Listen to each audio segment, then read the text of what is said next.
हल्के ए तिमीहरु आइसक्यो पोखरमा तिमीहरुले हल्ला गरेर मैले सुन्दै नसुनेको खै मन बोलाउन छु कति ढिलो गरेको होला छुट्नुको लागि ए ल भयो ए ल जम तिमीहरुले मात्र मैले हल्ला गरेर सुन्दै सुनेन नि ल जम तिमीहरु हल्ला गर्नुपर्छ न जम ल स्कुल पनि आज त चिम खेल खेल्ने है ल के खेल खेल्ने गट्टा खेल्नु भाइ गट्टा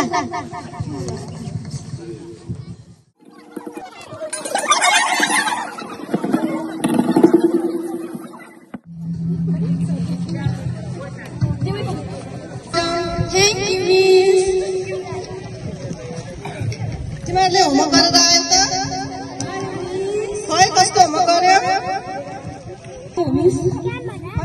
तिमीले कस्तो गर्यो सीताले चाहिँ होमवर्क गरेर आएको छ है अलिअलि चाहिँ है सरस्वतीले नै होमवर्क गरेर लिएर आएको छ सरस्वतीले चाहिँ यस्तो राम्रो होमवर्क गरेर पढ्ने विद्यार्थी भनेको यस्तो हुन्छ सँगै पढेको विद्यार्थी कसैले चाहिँ होमवर्क गरेछ कसैले चाहिँ होमवर्क गरेको छैन सरस्वतीले जस्तो होमवर्क सबैले गर्नु है अबदेखि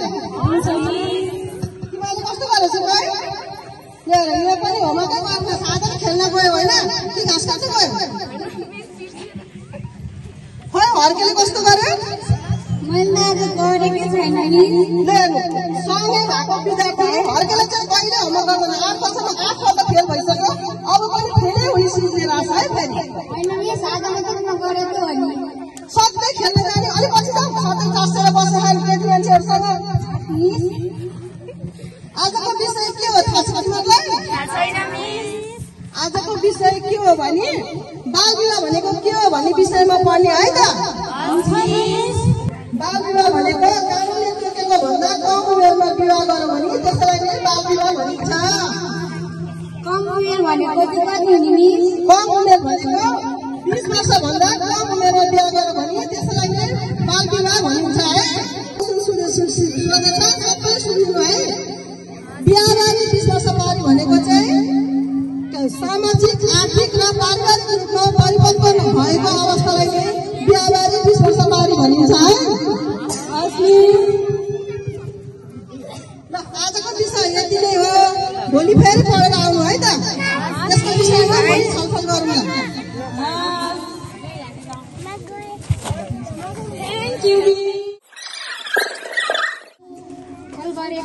के कुरा होला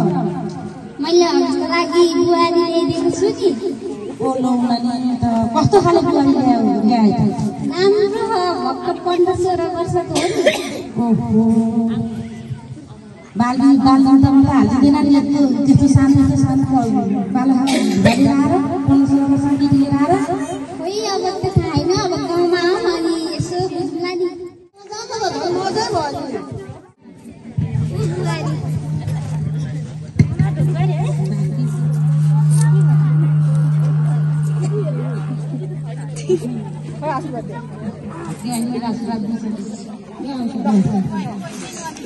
हर्केले त दुलै भित्र आऊ है आऊ सबैजना रतली खेल आऊ रतली खेल भाइ सबैजना भएर हामी त हेर्नु न हेर्नु रतली खेल भनेको दुलाको आमा त बाल विवाह बिहा गर भनेर 3 महिना भित्र पनि आउनु भयो रतली खेल्नु होला कि नखेल्नु होला है नखेल्ने होला नखेल्ने र भने बतानी कस्तो फिल परेकोले हुन्छ बाल विवाह गराउने यस्तो फिल परिरहेको छ दाजुबहिनी गाउँ समाजमा पनि फिल परिरहेछ नि त त्यही भएर बाल विवाह गर्नु हुँदैन भनेर अब हामीलाई थाहा भयो बाल विवाह चाहिँ गर्नु हुँदो रहेछ रतली नै खेल्न अब हे बस्नु न हे सल्लाह गर्नु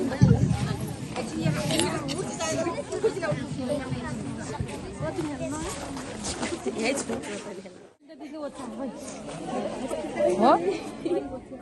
म पक्न हेर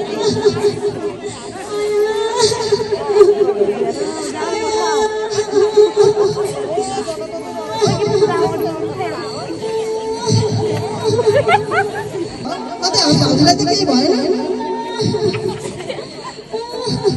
हामीलाई के भएर छ नि त के भयो होला नि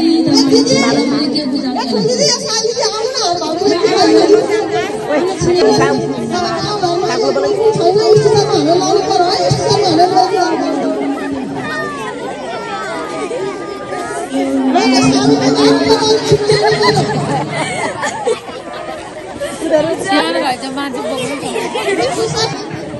तिमीहरू बाहिर बस्दै गर्नु हेर्छु ल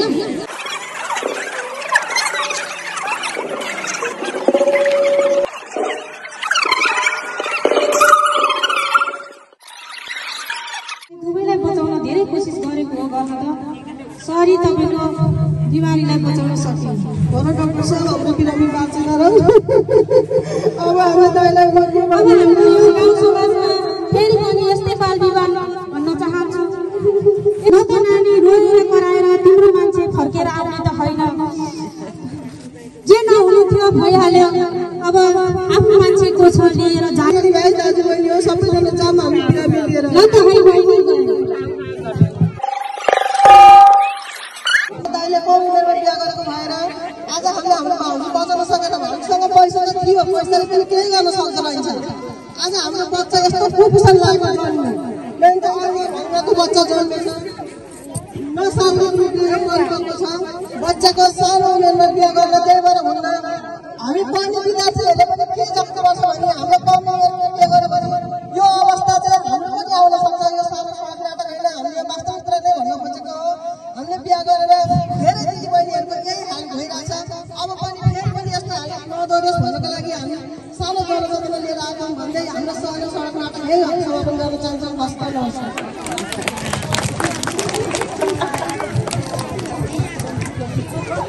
हामी सम्पूर्ण समाजमा रहेका जिम्मेवार व्यक्तिहरूको मुख्य दायित्व हो हामी सबैको दायित्व हो त्यसैले आफ्ना नानी बाबुहरूसँग साथीको जस्तो भूमिका निर्वाह गरी उहाँहरू 20 वर्ष नपुगुन्जेलसम्म यहाँले आफ्ना छोरीचेलीलाई छोराछोरीलाई सही सम्मानमा मानिलाउनुहुनेछ भन्ने कुरामा विश्वास राख्दै हाम्रो यो सडक नाटकबाट पक्कै पनि यहाँहरूले केही न केही कुराहरू केही न केही पाठहरू सिक्नु भएको छ भन्ने आशा गर्दै बाल विवाह रोकथामको लागि हामी सबैजनाले एक अर्कोमा हातेमालो गर्दै अगाडि बढ्नु पर्नेछ भन्दै म यस कार्यक्रमलाई सञ्चालन गरिदिनु भएकोमा संस्थाप्रति र जति पनि जिम्मेवार व्यक्तिहरू हुन्छ उहाँहरूप्रति सडक नाटकको पात्रहरूप्रति हार्दिक आभार व्यक्त गर्दै अब म मन्तव्यलाई अगाडि जोड्न चाहन्छु मन्तव्य राखिदिनुको लागि नारीले अधिकार आज भोला भोलिको आधार पाउनै पर्छ नारीले अधिकार पाउनै पर्छ